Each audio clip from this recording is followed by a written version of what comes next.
Saat ini, kata khilafah sedang ramai diperbincangkan. Hampir semua kalangan membicarakannya, mulai dari rakyat jelata sampai para pejabat negara. Meskipun terjadi pro dan kontra di tengah masyarakat terkait khilafah, tapi tetap aja khilafah jadi primadona di beragam media. Apalagi setelah pemutaran film dokumenter Jejak Khilafah di Nusantara. Banyak para pakar yang justru mengungkap jejak khilafah yang ada di Indonesia.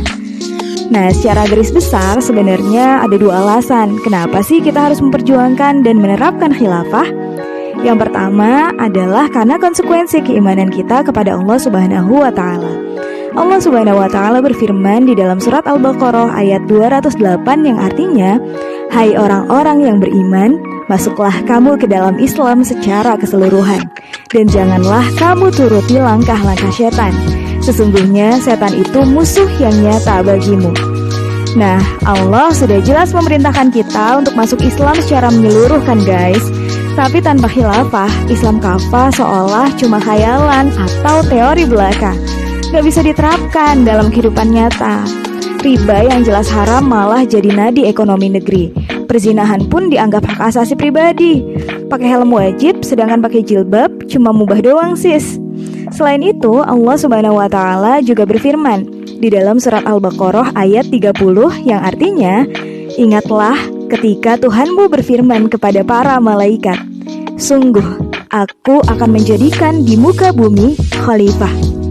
Saat menafsirkan ayat di atas, Imam Al-Qurtubi menyatakan bahwa wajib atas kaum muslimin untuk mengangkat seorang imam atau khalifah.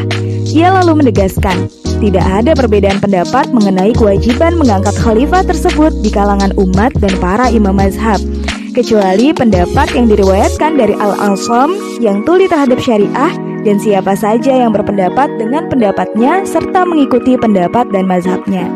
Imam Al-Qurtubi dalam kitab Al-Jami' li Ahkam Al-Quran halaman 264. Gak cuma itu, ada juga dalil dari As-Sunnah, diantaranya sabda Rasulullah SAW. Siapa saja yang mati sedangkan di lehernya tidak ada baiat kepada imam atau khalifah, maka ia mati jahiliyah. Hadis riwayat Muslim.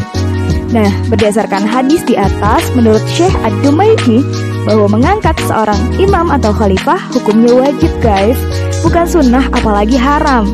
Ad-Dumaiji dalam kitab Al-Imamah Al-Uzma Inda Ahlus Sunnah wal Jamaah halaman 49. Nah, dari dalil Al-Quran dan As-Sunnah di atas jelas banget kan ya, nunjukin adanya kewajiban untuk kita memperjuangkan dan menerapkan khilafah. Allah dan Rasulnya langsung loh yang udah memerintahkan sebagai bukti konsekuensi keimanan. So, sudah seharusnya dong ya